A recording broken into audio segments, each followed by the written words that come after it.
Assalamualaikum. Ya, assalamualaikum abangku. Ada yang mau disampaikan abangku? Waalaikumsalam warahmatullahi wabarakatuh. Bang mau minta pendapatnya aja bang.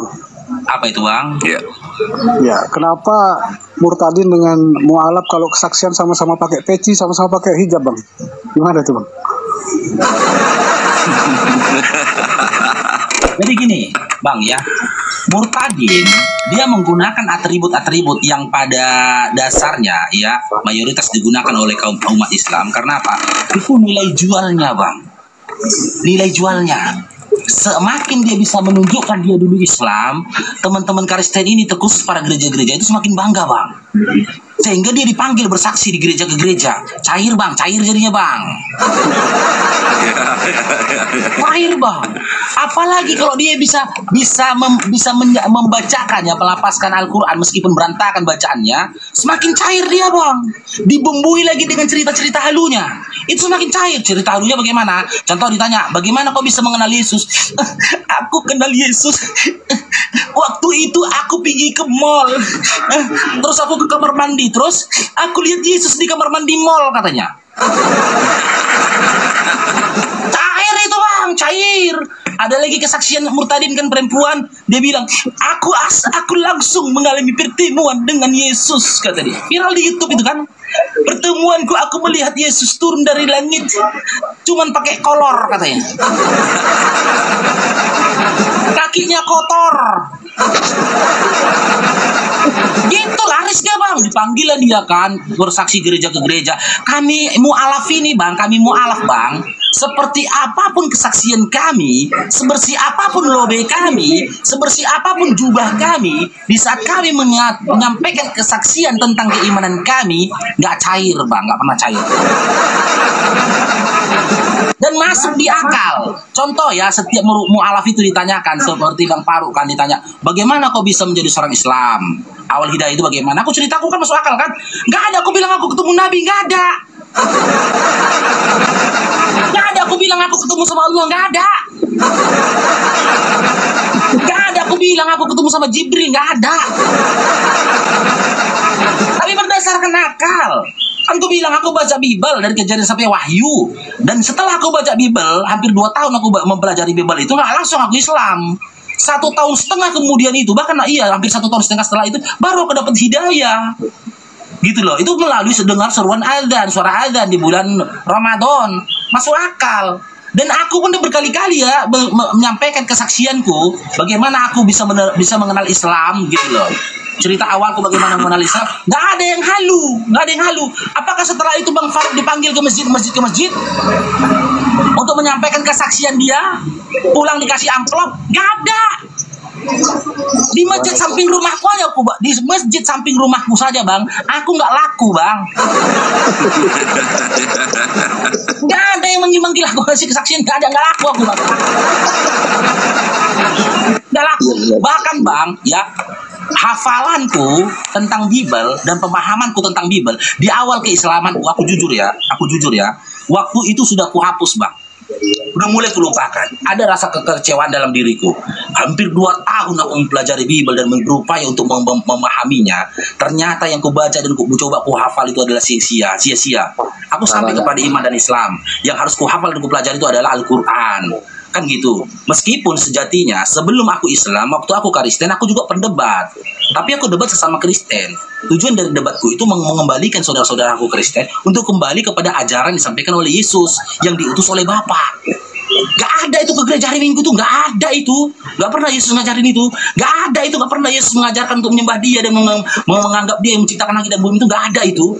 Debat aku dulu bang, sesama Kristen bang, lama aku debat bang. Pandita dulu lawanku bang, debat bang. Sampai ada teman sekolah pandita di Jakarta bang, sampai mencet dia bang. Semua pandita terakhir ngomongnya apa? Kau ini domba yang tersesat kata dia. Marahlah aku. Akhirnya aku mengenal Islam, aku belajar Islam gitu loh. Aku berupaya menghapus semua ingatanku jazakallahu khair. Semua ingatanku dan pemahamanku tentang Bible aku hapus. Hingga akhirnya aku kenal dunia TikTok. Aku masuk ke TikTok ini gak sengaja bang sebenarnya.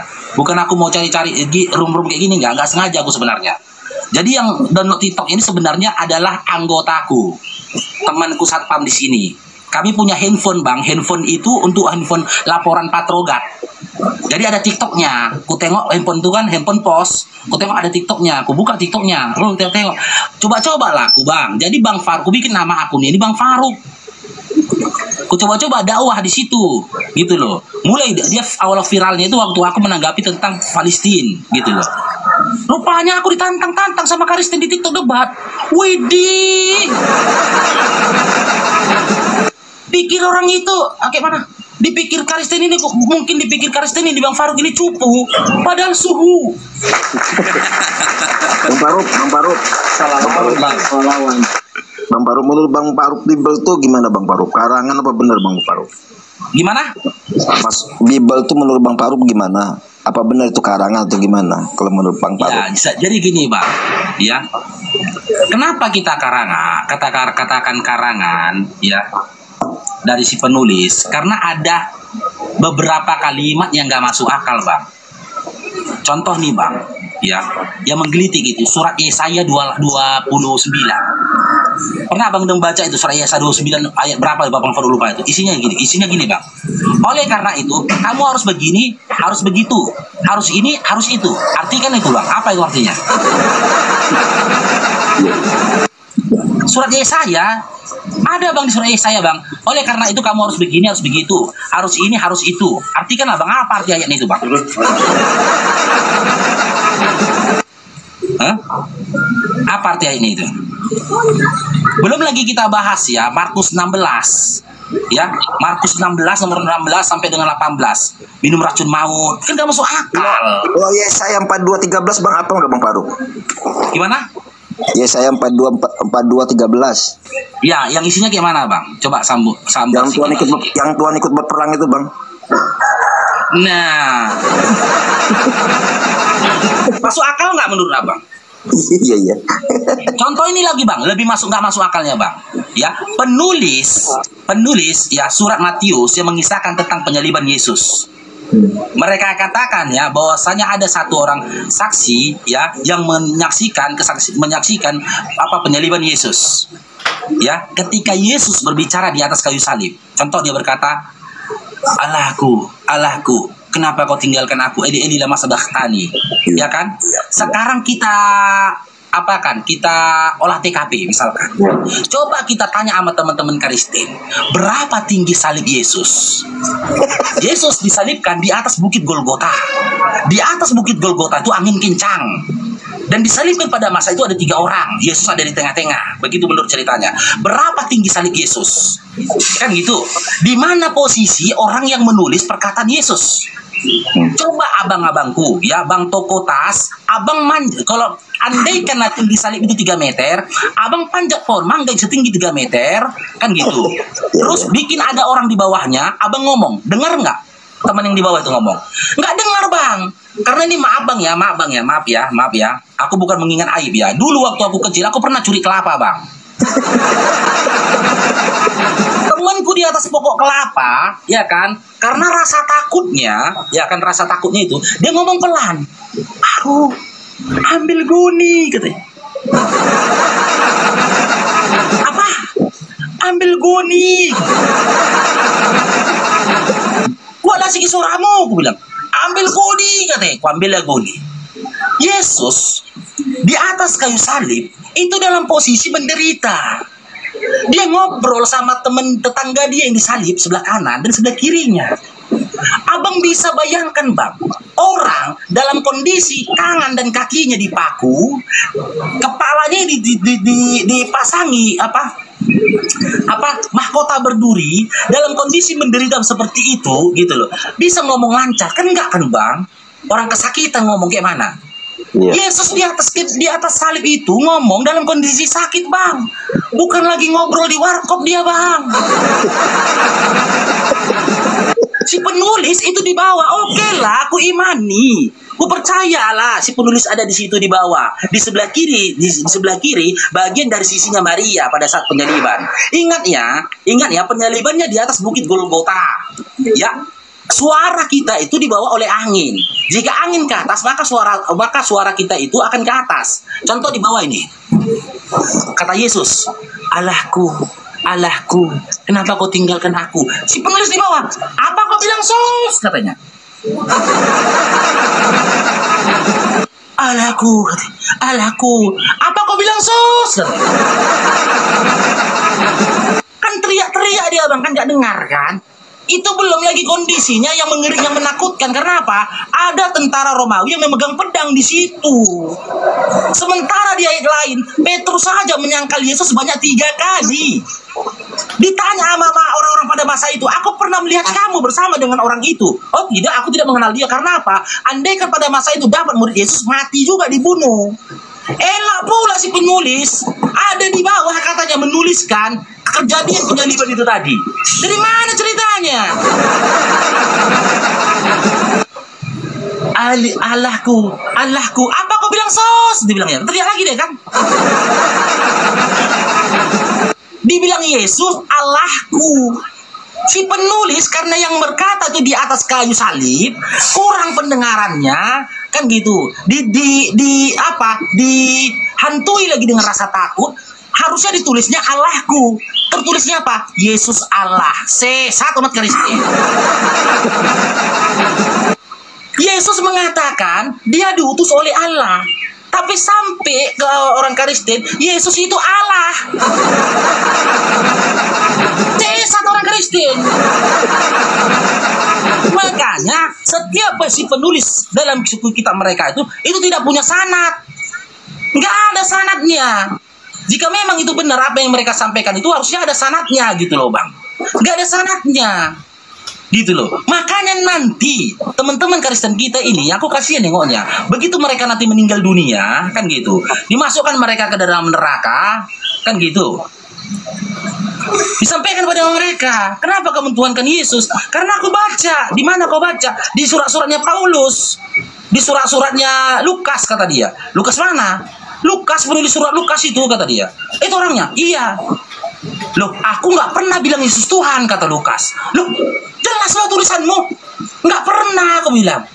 Kau baca di tahun berapa? Suratku di tahun 2024 kata dia. Bah, aku aja di abad pertama Masehi kok jauh kali jaraknya. Jadi kayak mana tulisanmu? Waktu itu bang, aku membaca, aku menuliskan itu perkataan Yesus. Yesus itu pada waktu itu berjarak 5 meter dariku. Jadi senyum si Lukas. Matius, Markus, Lukas, Yohanes senyum dia. Kenapa senyum? Salah dengar kami bang katanya. Enak waktu ngomong salah dengar. Loh, salah dengar kayak mana maksudmu? Kami pikir Yesus bilang dia adalah Tuhan dan Allah. Rupanya bang, Yesus bilang sembahlah Tuhan dan Allah, bukan dia yang Tuhan Allah. Jadi salah selama ini. Salah. Jadi kayak mana kami bang? Waduh, jadi kayak mana mau dibikin? Orang kabur gak cari tahu katanya. Waduh, Bapak tidur aku bang. Udah sempat pula aku sembah Yesus itu. Ya salah kau lah katanya. Kok kau percaya? Orang aku bersilap waktu itu kok salah dengar aku. Salah kau lah. Kenapa kau mencari tahu? Tunggu dulu kata Yohanes. Kau tahu hidup tahun berapa kok? Tahun 2024. Aku pernah dengar Yesus berbicara di dalam Yohanes 16 tentang roh kebenaran. Setelah Yesus akan turun roh kebenaran itu, yaitu Nabi Muhammad SAW. Itu sesaat setelah Nabi Muhammad SAW diutus itu, ya kan? Kok waktu tahun 2024 pernah dengar nggak kok nama Nabi Muhammad SAW? Pernah katanya. Dari siapa kau dengar nama Nabi Muhammad? Ini keren nih kata Yohanes. Pas ini banyak, ini cocok nih. Dari siapa kau dengar nama Nabi Muhammad SAW? Dari si Faruk Dalle itu katanya. Sampai di akhirat pun teman-teman Kristen ini benci sama aku bang. Dari siapa kau dengar? Dari si Faruk kurang ajar itu katanya.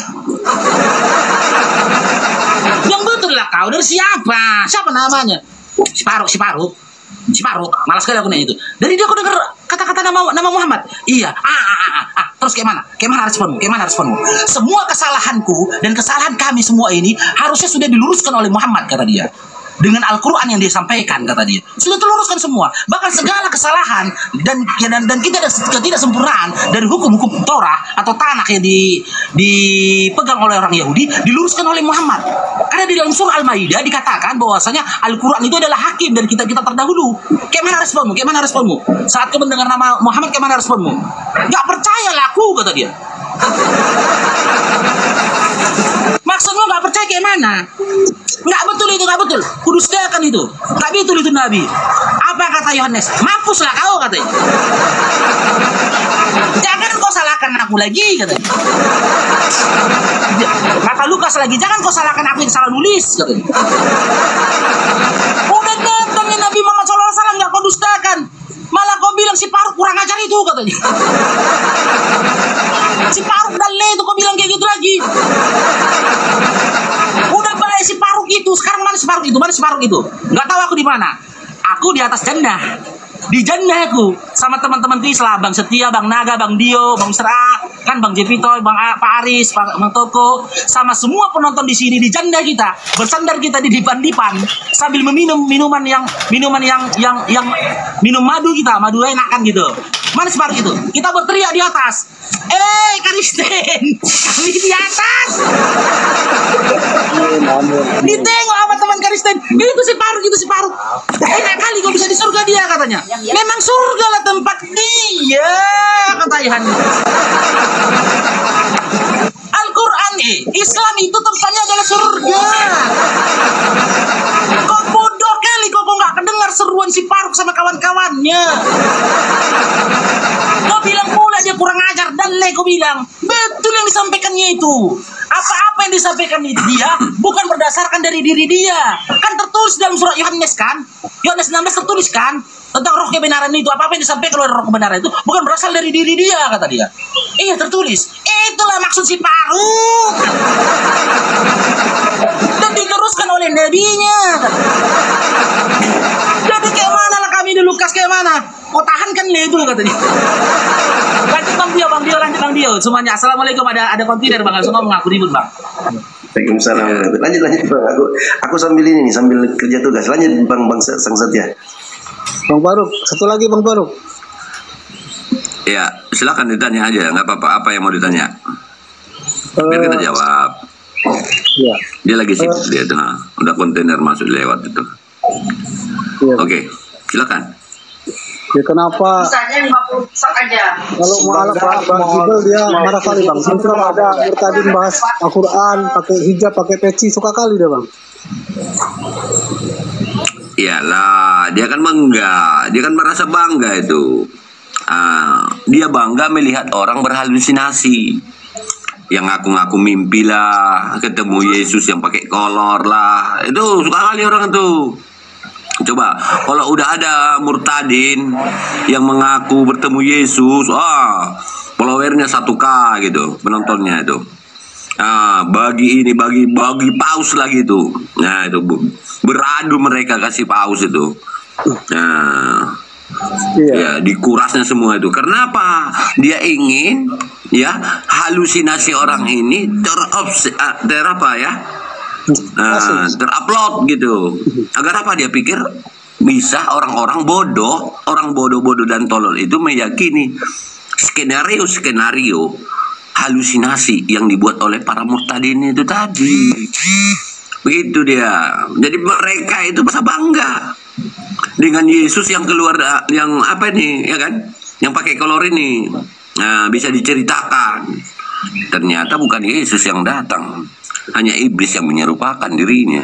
Iya, sama juga kan 1 Korintus 4 nomor 10. 1 Korintus 4 nomor 14 itu, iblis itu menyamar menjadi malaikat terang. Ini iblis yang datang, bukan Yesus. Nah, Ya itulah Bang, makanya kalau jadi ini ya kalau tengok kalau ada orang mualaf dia bahas-bahas Bible dia kepanasan, dia marah-marah. Tapi kalau ada murtadin bahas-bahas Quran dia taruh itu di gereja itu. Macam mana itu? ya itulah cair perpuluhan. sama Bang Setia. Maaf. Ya sama aja kayak Yohanes 13 itu kan udah revisinya udah banyak banget tuh Bang, dari junjungan ke rabi itu ke Tuhan. Nah, sekarang berubah lagi menjadi Tuhan kan. Revisinya jauh banget itu. Arti Tuhan ke Tuhan itu kan. Kalau contohnya aku bilang Yesus itu adalah pencipta alam semesta. Ada datanya, ada halusinasinya, ada langsung bertemu sama aku. Contoh, orang akan mendukung aku. Besok perkataan aku itu 100 tahun akan datang menjadi dalil di agama mereka. Ya, menjadi dalil itu, dituliskan itu, nanti menjadi apa? Aku ini jadi si penulis Bibel lagi. Bayangkan itu. Kalau aku bisa mengkonsep satu cerita yang menyatakan Yesus itu ya sosok yang begitu wah gitu ya kan? Nah, bisa aku jadi. Aku pura-pura tutup mata. Tengok si Luga nanti. Si Luga yang sekarang mengaku nabi, 100 tahun ke depan dia akan menjadi penulis dalam Bibel itu sendiri. Enggak Bang Setia, Lihat nanti. enggak, si Luga kan sekarang jadi nabi Bang. Kalau jadi penulis kan turun tuh. Jadi Tuhan lah Bang. Ya. Nah gitu, orang Kristen ini gitu dia. Waalaikumsalam Ya warahmatullahi Bang Ali, wabarakatuh. Bang Faruk. Bayangkanlah saudaraku.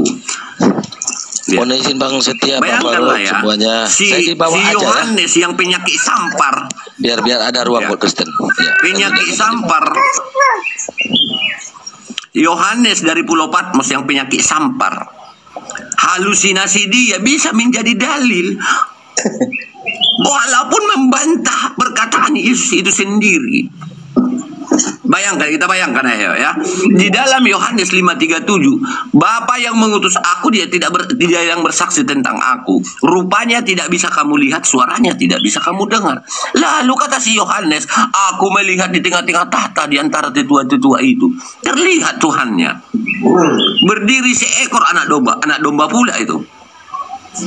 Ya, izin Bang Setia, izin Bang Setia. Teman-teman Kristen, Ya. kalian yang adil lah. Yang ngomong itu Bang Setia dari tadi lu aku diam, kok aku pula lah masih kalian maki-maki. Cemana ya kalian?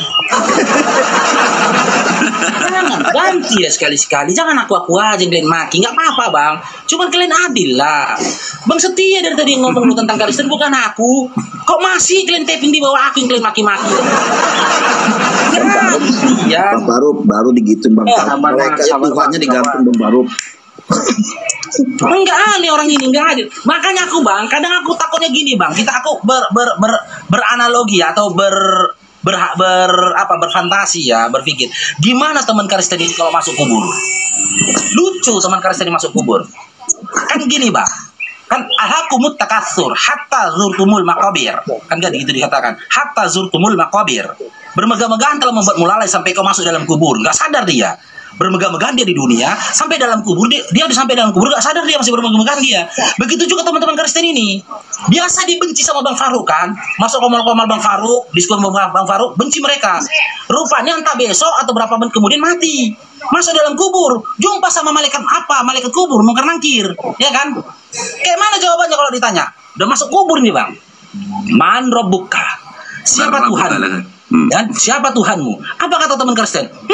Sama aja kok kayak si Faruk Dalle itu katanya.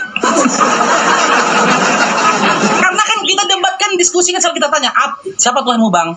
Gak urusan kau itu, kan gitu kan jawaban dia. Ditanya sama malaikat, siapa Tuhanmu? Sama aja kok kayak si Faruk Dalle itu katanya. Siapa Tuhanmu, jawabnya apa Bang? Ya siapa Tuhanmu dijawab, ditanya malaikat kan, apa jawab mereka? Yesus. Gak urusan kau itu katanya. Siapa Tuhanmu Yesus? Siapa Nabi Yesus juga Bang? Gak urusan kau itu katanya. Sama malaikat kau bilang gak urusan kau. Wow. Baru ditanya lagi, apa kitabmu? Siapa nabimu katanya kan? Gak sampai akal kau tuh ke situ katanya. Kan Tuhan sama Nabinya sama Bang. Dalam kubur Bang. Dia nggak tahu Tuhan dia sama dalam Nabinya sama. kubur. Ya kan? Terus ditanya, apa kitabmu? Gak usah kau tanya ini tuh katanya. Gimana Pak? Dia di dalam kubur dia bumbang. Apa teriakan mereka Bang? Bukan minta ampun sama Allah, malah mereka berteriak. Apa? Ribut kan kalau tidak ribut. Yeah. Malah berteriak dia Bang dalam kubur di Bali Bang. Dia teriak sama malaikat, dibilang kayak gini. Ih, nggak toleransi kau, nggak toleransi.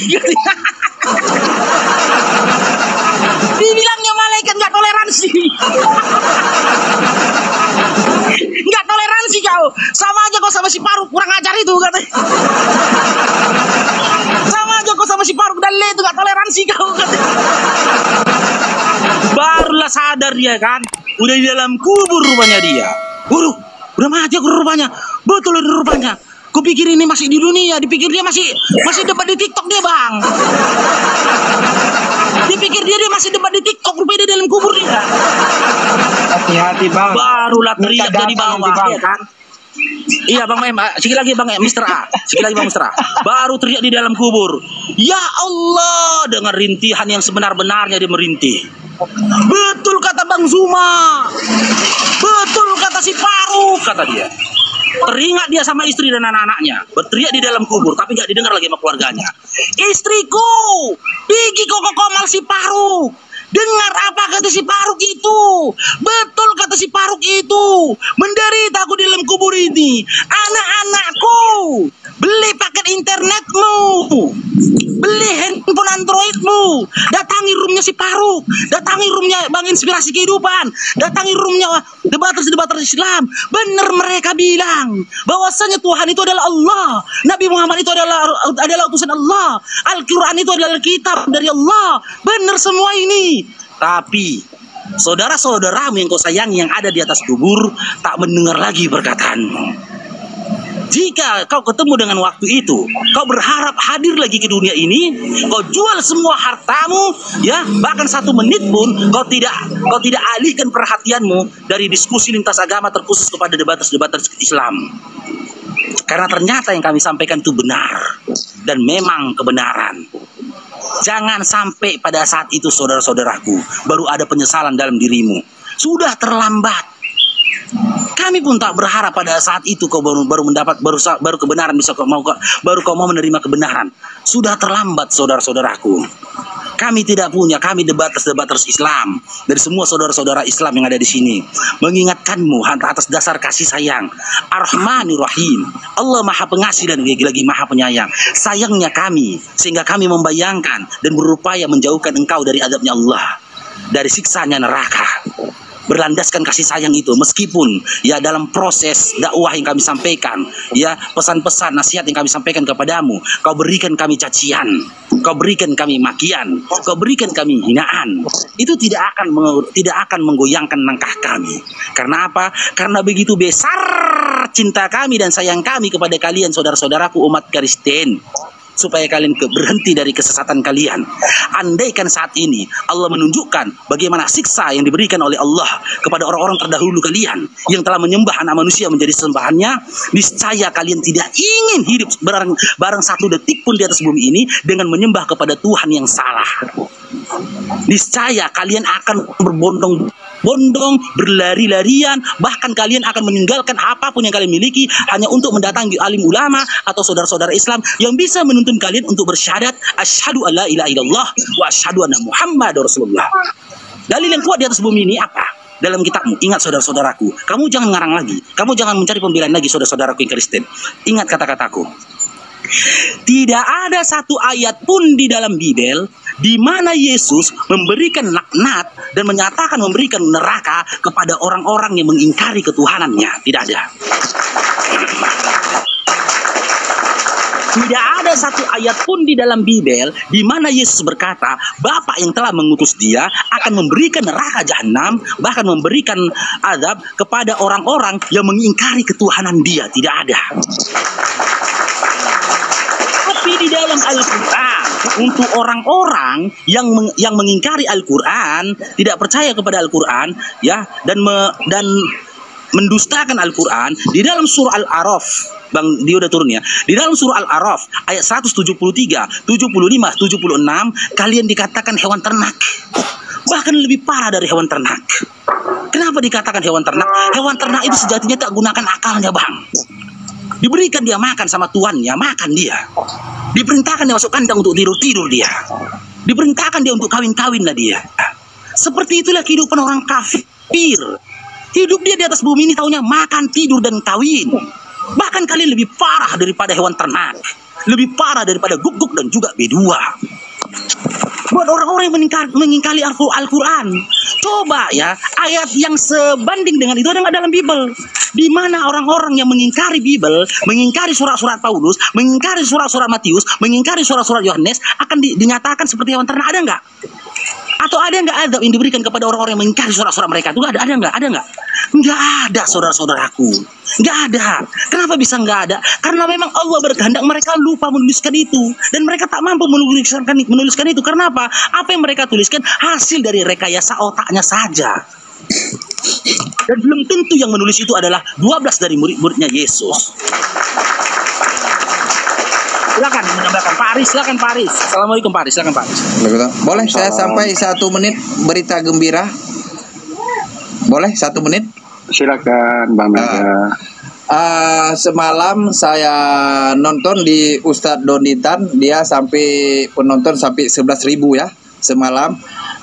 Gereja terbesar termasuk gereja terbesar lah di Jawa, di bawah pendeta Sintua ya.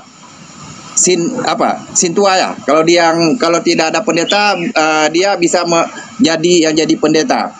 Alhamdulillah datang ke tempat Ustadz Donitan, berdebat, dikasih Bible semua. Alhamdulillah dengan suami istri langsung hari mengikrarkan masuk Islam.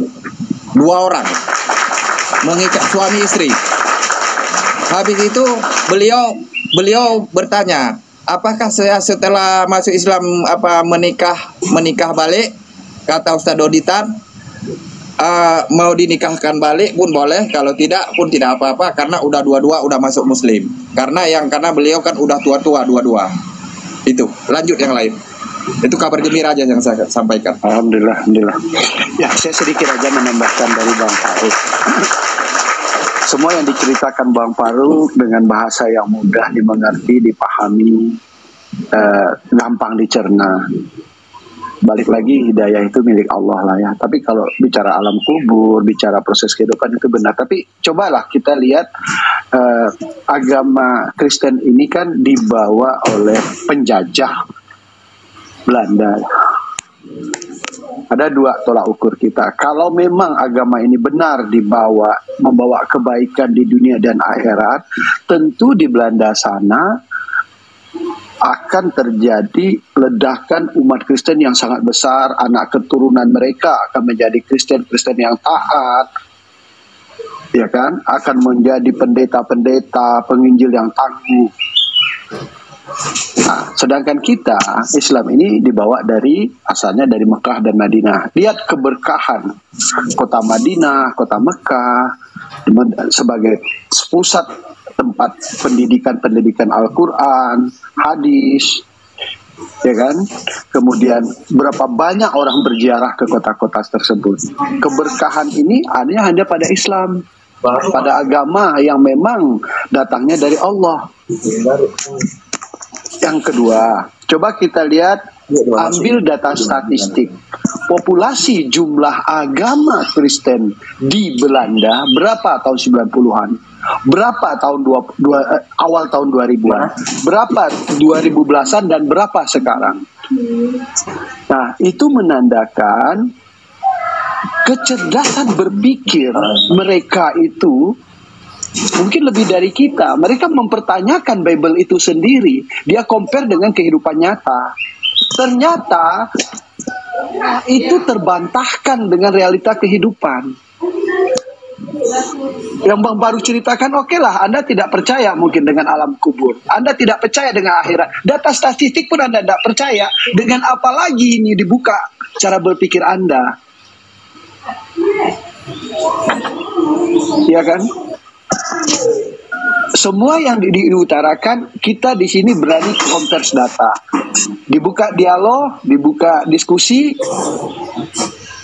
Allah. Tapi paling tidak narasi-narasi yang Bang Faruk katakan itu adalah real yang dia dapatkan di kehidupan. Real yang dia dapat. Dan kita bisa backup di sini dengan data-data statistik, data-data kontemporer, dan data-data yang kami bisa pertanggungjawabkan secara akademik. Bahwa itu insya Allah bisa kami pertanggungjawabkan dan bisa menjadi referensi cara berpikir kawan-kawan yang masih belum merubah suatu keyakinan yang salah, yang sudah ditinggalkan. Ini pembawanya Belanda. Orang Belanda aja udah ditinggalkan, udah tidak percaya. Dimulai dari mana? Dari ateis. Setelah dia ateis, dia kan nggak, dia pikir agama lama aja sebenarnya nggak ada aturan. Ngapain saya beragama karena ada aturan? Mending saya ateis sekalian. Kan paling tidak makin tidak ada aturan. Ternyata kehidupan yang tidak ada aturan itu kehidupan semu. Kehidupan yang sia-sia. Hari-hari dilewati hanya keputusasaan, hanya tidak terpuasnya nafsu. Nah, rindulah mereka dengan kehidupan yang teratur. Kenapa sih teratur? Ilustrasinya sederhana. Kita aja lah sebagai orang tua. Enak bangun jam 8 pagi. Oh, siang itu harusnya bangun jam 4, jam setengah 5 paling lama. Nah, makan 3 kali sehari. Kenapa? Karena ibu kita sayang dengan kita.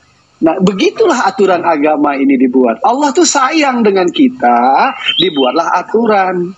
Dan ternyata orang yang lepas dari aturan, hidupnya semu. Begitu Bang Faruk nambahkan. Silakan lanjut kawan-kawan.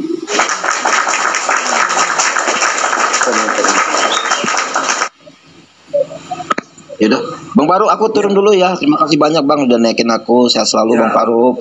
Semangat terus. Yuk, assalamualaikum buat semuanya. Waalaikumsalam. Ya, Bang Faki Al-Arsyad. Waalaikumsalam warahmatullahi wabarakatuh. Silakan Bang Faki.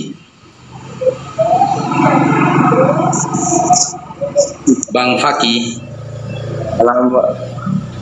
Silakan Bang, jika ada yang mau disampaikan Abangku silakan. Warahmatullahi wabarakatuh, Bang Faruk. Waalaikumsalam warahmatullahi Ada yang wabarakatuh. Silakan disampaikan ini. Apa tuh Bang? Ada yang mau disampaikan Bang? Sebenarnya orang-orang ada. Sebenarnya orang-orang Kristen itu yang bagi laki-laki itu apakah mereka ada khitan seperti umat Islam gitu, seperti kita gitu?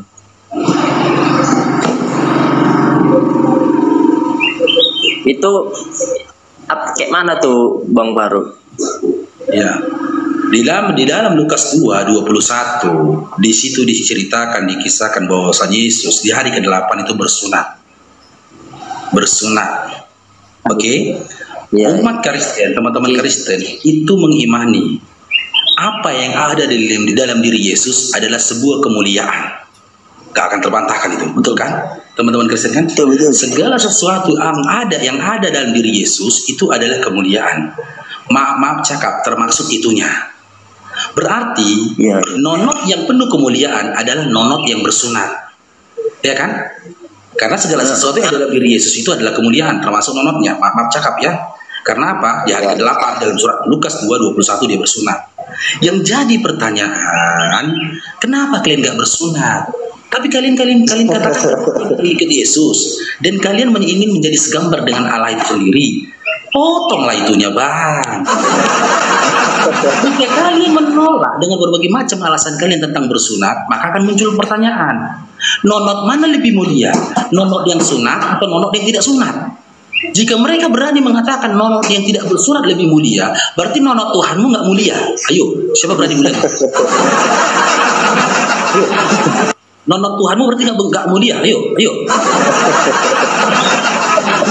Nonot siapa lebih mulia? Nonot tak bersunat atau nonot bersunat? Pasti mereka nggak akan berani menjawab nonot yang bersunat. Mereka akan diam. Dan kalimat yang terakhir yang keluar dari lisan mereka apa? Gak usah kau urus-urusi agama kami katanya. Udah capek ini Bang diskusinya Bang 2 jam. Ujung-ujungnya kata-katanya apa? Gak usah kau urus-urusi agama kami katanya. Kalian harus pikir ya. Jadi orang Islam itu, umat Muslim telah bersunat, itu kualitas nonotnya itu kualitas nonotnya ya, itu sama dengan kualitas Tuhanmu. Karena kami sunat. Kalian kenapa enggak? Makanya teman-teman Kristen ini anehnya gini Bang. Udahlah mereka kotor, bau, bangga mereka. Bangga mereka. Zaman dulu Bang, maaf cakap ya, kalau kita bodoh di sekolah, malu kita kan. Kalau sekarang ranking berapa malu. Kalau orang ini bangga. Kebanggaan mereka ini apa? Oh kami nggak umat hafalan kami gitu ya. Sementara waktu sekolah dulu, guru tuh gencar memerintahkan kita untuk menghafal supaya kita cerdas. Tapi mereka bangga, mereka longor. Gak mau menghafal, bangga mereka. Longor, bau, kotor, bangga. Itulah orang ini. Ya silakan, yang lain silakan. Kasih ya Bang Faruk. Saya jadi teringat yang Bang Faruk kemarin ada, cuman saya lagi terbang dia keputus kan Bang Faruk membahas tentang kebersihan laki-laki ya kan, yang ada cewek tanya itu.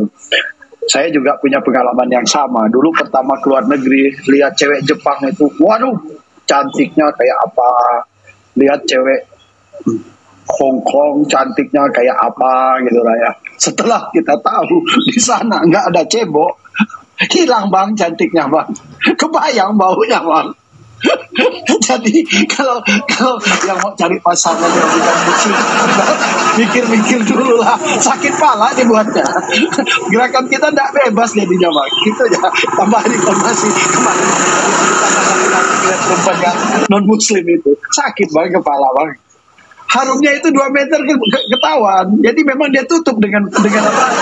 Parfum. Tapi kalah kadang parfum. Merek Channel kah, apapun mereknya kalah Bang. Bau itu otentik masalahnya. Tambahan aja sih. Jadi Bang Aris, ini Pak Aris ya aku tambahkan ya. Jadi Bang Faruk punya pengalaman pribadi juga seperti itu. Sama teman Bang Faruk yang Kristen ya. Jadi kami duduk berhadapan gini Bang. Ya kan, duduk hadapan gini. Kan biasa ya, namanya anak laki-laki kan nggak ada yang duduk feminim.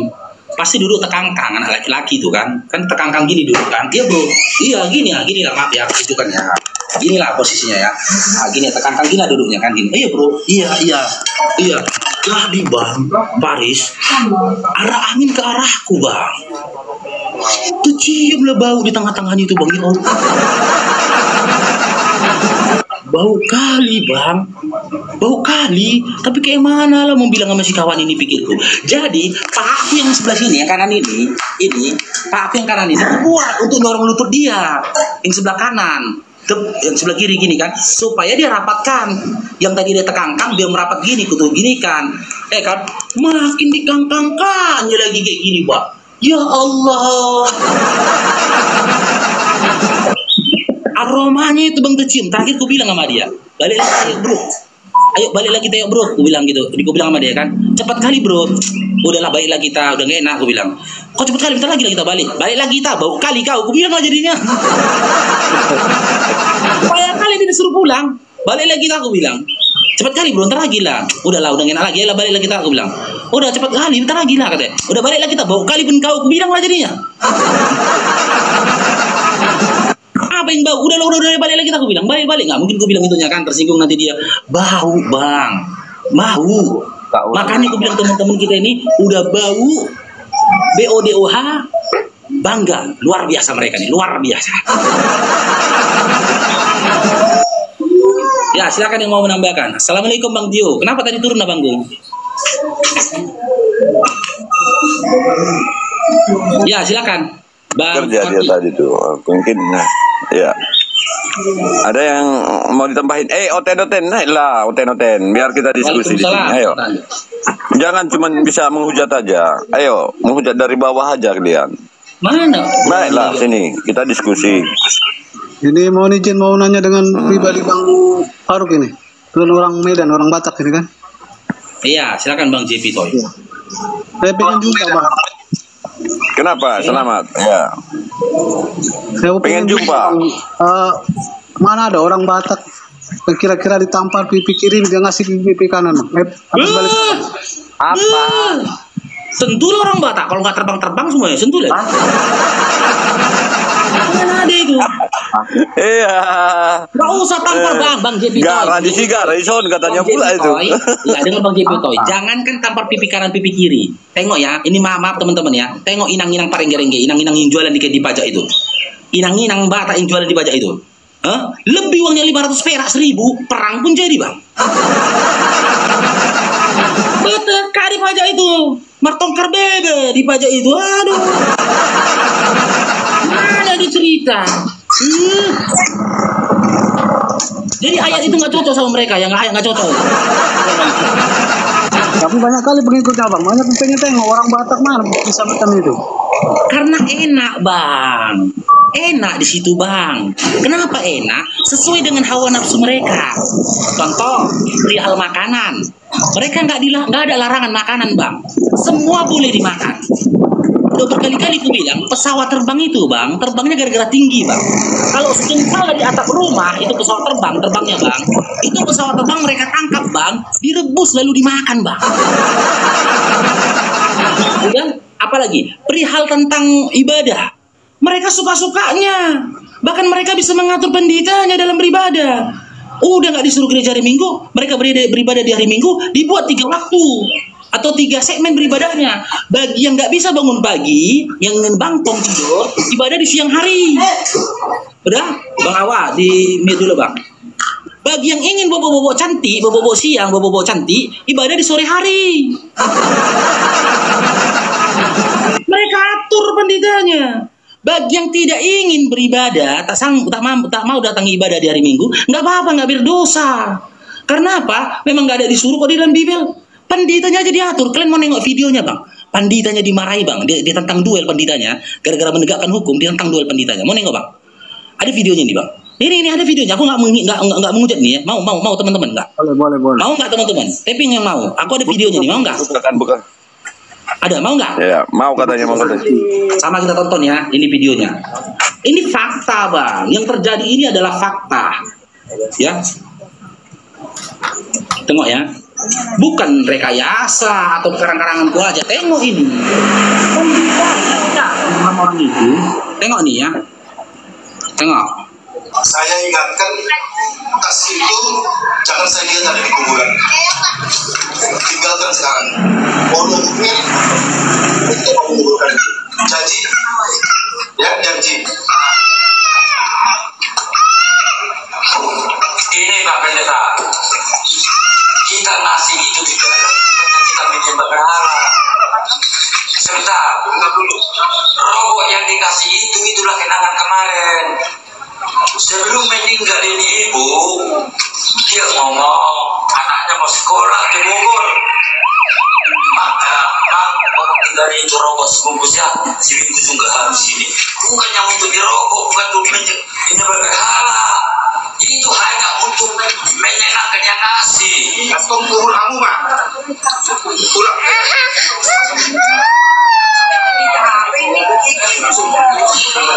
Oke sekarang kita.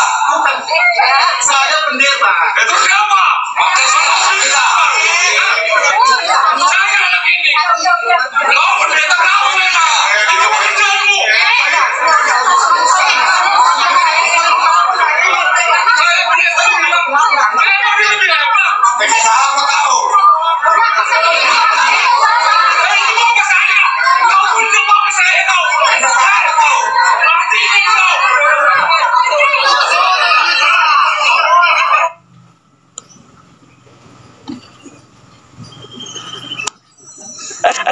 Oke, jadi Bang Faruk coba luruskan ya. Bener kan Bang Faruk bilang kan, mereka yang mengatur pendetanya. Jadi pendetanya komplain, almarhum itu punya tas. Tas itu mau dimasukkan ke dalam peti. Gitu loh. Aturan dari pendetanya, tidak boleh ada barang-barang milik si mayat dimasukkan ke dalam peti. Karena bisa jadi itu dari sebuah berhala. Disampaikan sama pendetanya hukum itu tadi nggak boleh. Ditantang sama keluarganya. Kalau kau pendeta, kenapa rupanya? Katanya. Bener kan? Benar. Gak mau diatur orang tua bang-abangku. Gak mau diatur. Kalau kita umat Islam, Bilal, ada saja yang tidak sesuai dengan syariat, kan gitu, ditolak sama Bilal. Jangan ada berani umat Islam mengatakan,